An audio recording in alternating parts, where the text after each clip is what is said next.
नमस्कार। हरी भूमि news bulletin में आपका स्वागत है। सबसे पहले नजर डालते हैं आज की प्रमुख हेडलाइंस पर। आईपीएल में करोड़ों में बिके हरियाणा के 6 खिलाड़ी। दिल्ली में बिना सीएम फेस के चुनाव लड़ेगी बीजेपी। 25 दिनों में 5 हत्या करने वाला सीरियल किलर गिरफ्तार। बैलेट पेपर से चुनाव कराने वाली याचिका खारिज। दुल्हन ने शराबी दूल्हे से शादी करने से किया इनकार। भारत ने जताई बांग्लादेश से नाराजगी। अब खबर विस्तार से। सबसे पहले बात करते हैं आईपीएल मैच की। आईपीएल की मेगा नीलामी में हरियाणा के खिलाड़ियों पर भी जमकर पैसा बरसा। रोहतक के दीपक हुड्डा को चेन्नई ने 1.70 करोड़ में खरीद लिया है। हुड्डा बड़ौदा क्रिकेट टीम के लिए रणजी खेलते हैं और एक ऑलराउंडर खिलाड़ी है जो दाएं हाथ से बल्लेबाजी करते हैं। आपको बता दें कि जून 2022 में दीपक हुड्डा ने आयरलैंड के खिलाफ T20 आई श्रृंखला के लिए भारत की तरफ से पहला शतक बनाया था। हरियाणा के दूसरे खिलाड़ी का नाम है अंशुल कंबोज। अंशुल कंबोज ने इस बार काफी अच्छा प्रदर्शन किया है। 3.40 करोड़ के दाव के साथ चेन्नई सुपर किंग्स ने अंशुल कंबोज को खरीद लिया है। हाल ही में हरियाणा की रणजी टीम में खेले अंशुल कंबोज ने लाहली के चौधरी बंसीलाल स्टेडियम में एक पारी में 10 विकेट लेकर सभी को चौंका दिया। अंशुल कंबोज हरियाणा के करनाल जिले के गांव फालिसपुर से हैं।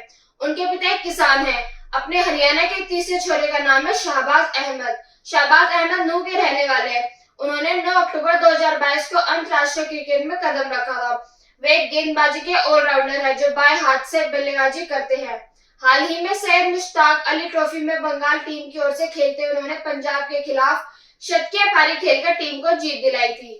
उन्होंने 6 चौकों और 7 छक्कों की मदद से शतक बनाया था। अगले खिलाड़ी का नाम है वैभव अरोड़ा। वैभव अरोड़ा को 1.80 करोड़ के दाव के साथ कोलकाता ने खरीद लिया है। अंबाला कैंट के रहने वाले वैभव को गेंद स्विंग करने के लिए जाना जाता है।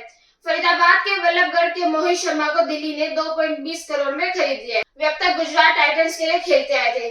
शर्मा ने 2022 से 13 रणजी ट्रॉफी में 7 मैचों में 23 की औसत से 37 विकेट चटकाए थे।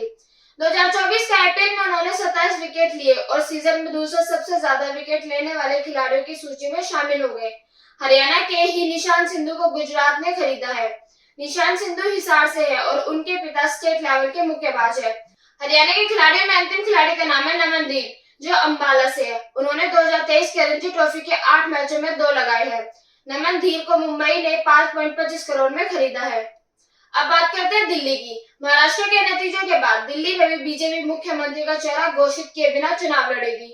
बीजेपी ने 1 साल के भीतर संपन्न हुए महाराष्ट्र, झारखंड, तेलंगाना, राजस्थान, मध्य प्रदेश और छत्तीसगढ़ विधानसभा चुनावों में भी मुख्यमंत्री पद का उम्मीदवार घोषित नहीं किया था। इनमें से 5 राज्यों में बीजेपी को बड़ी जीत मिली थी, जिसमें महाराष्ट्र भी शामिल है। दिल्ली विधानसभा चुनाव में कम समय बचा है, इसलिए भाजपा की ओर से विशेष रणनीति तैयार की जा रही है। भाजपा लाडली बहना योजना जैसी स्कीम को दिल्ली में भी भुनाएगी। बीजेपी का शीर्ष नेतृत्व प्रधानमंत्री मोदी के नेतृत्व में चुनाव प्रचार करने की सफल रणनीति को जारी रखना चाहता है। इस रणनीति से पिछले 1 साल में हुए कई राज्यों के चुनावों में पार्टी को फायदा हुआ है। बीजेपी नेताओं का मानना है कि आम आदमी पार्टी पिछले 10 सालों से सत्ता विरोधी लहर का सामना कर रही है। आपको बता दें कि भाजपा की तमाम कोशिशों के बावजूद राजधानी दिल्ली में आज भी आम आदमी का दबदबा कायम है। भाजपा काफी समय से दिल्ली से बाहर है, लेकिन इस बार वो मौका गंवाना नहीं चाहती। अगली खबर गुजरात से आ रही है, जहाँ पुलिस ने खतरनाक सीरियल किलर को गिरफ्तार किया। आरोपी ने 25 दिन में जब रेप और मर्डर का खुलासा किया तो पुलिस भी दंग रह गई। आपको बता दें कि वलसाड़ के पाड़ी पुलिस थाने में एक युवती से दुष्कर्म और हत्या का मामला सामने आया था। इसके बाद पुलिस ने आरोपी को अरेस्ट किया था। इसके लिए पुलिस ने 2000 से अधिक सीसीटीवी कैमरों की फुटेज भी जांच की थी। ये भी खुलासा हुआ कि आरोपी दिव्यांग होने के कारण अधिकतर ट्रेनों में मुफ्त यात्रा करता था। पुलिस के अनुसार आरोपी मूल रूप से हरियाणा का रहने वाला है। इसकी पहचान राहुल सिंह जाट के तौर पर हुई है।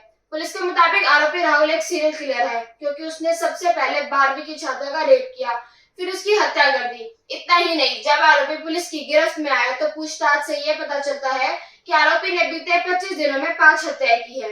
ये सभी हत्याएं उसने अलग अलग स्थानों पर की है।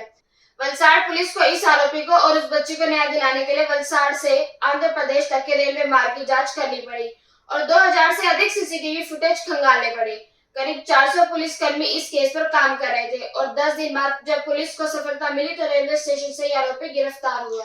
अब बात करते हैं ईवीएम मशीन की। सुप्रीम कोर्ट ने देश भर में बैलेट पेपर से चुनाव कराने की मांग वाली जनहित याचिका खारिज कर दी है। याचिकाकर्ता ने तर्क दिया था कि इलेक्ट्रॉनिक वोटिंग मशीनें सुरक्षित नहीं है। उन्होंने चंद्रबाबू नायडू और वाईएस जगनमोहन रेड्डी जैसे नेताओं का हवाला देते हुए कहा कि उन्होंने भी ईवीएम की विश्वसनीयता पर सवाल उठाए हैं। इस सुप्रीम कोर्ट की बेंच ने याचिका को खारिज करते हुए कहा, जब चुनाव जीतते हो तब ईवीएम में कोई समस्या नहीं होती, लेकिन हारने पर अचानक ईवीएम पर सवाल उठने लगते हैं। कोर्ट ने कहा कि जब चंद्रबाबू नायडू या जगन मोहन रेड्डी हारते हैं तो कहते हैं कि ईवीएम में छेड़छाड़ हुई, लेकिन जब वे जीतते हैं तो कुछ नहीं कहते। ये कोर्ट ऐसी बातें सुनने के लिए नहीं है। अगली खबर यूपी के कानपुर से आ रही है, जहां एक हैरान करने वाला मामला सामने आया है। कानपुर में दुल्हन ने शराबी दूल्हे से शादी करने से मना कर दिया है।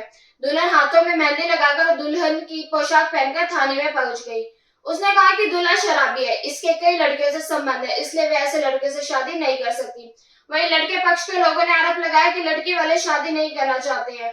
चढ़ावे में जो जेवरात आए थे उसे लड़की वालों ने हड़प लिया है। पुलिस मामले की जांच कर रही है। अंत में बात करते हैं भारत और बांग्लादेश की। भारत सरकार ने बांग्लादेश में हिंदू संत को गिरफ्तार करने और जमानत न देने पर चिंता जताई है। विदेश मंत्रालय ने बांग्लादेश में हिंदुओं पर हो रहे हमलों की निंदा करते हुए कहा कि हम बांग्लादेश के अधिकारियों से हिंदू और सभी अल्पसंख्यकों की सुरक्षा सुनिश्चित करने का आग्रह करते हैं, जिसमें शांतिपूर्ण सभा करने और अभिव्यक्ति की आजादी का उनका अधिकार भी शामिल है। आपको बता दें कि चिन्मय कृष्ण दास को भगवा ध्वज फहराने के आरोप में अरेस्ट किया गया है। चिन्मय दास ने हाल के दिनों में बांग्लादेश में हिंदुओं के खिलाफ हो रहे हमलों को लेकर बड़ी रैली की थी। ऐसी खबरों से जुड़े रहने के लिए देखते रहिए हरिभूमि टीवी और अधिक विस्तार से जाना है तो हरिभूमि अखबार पढ़ें।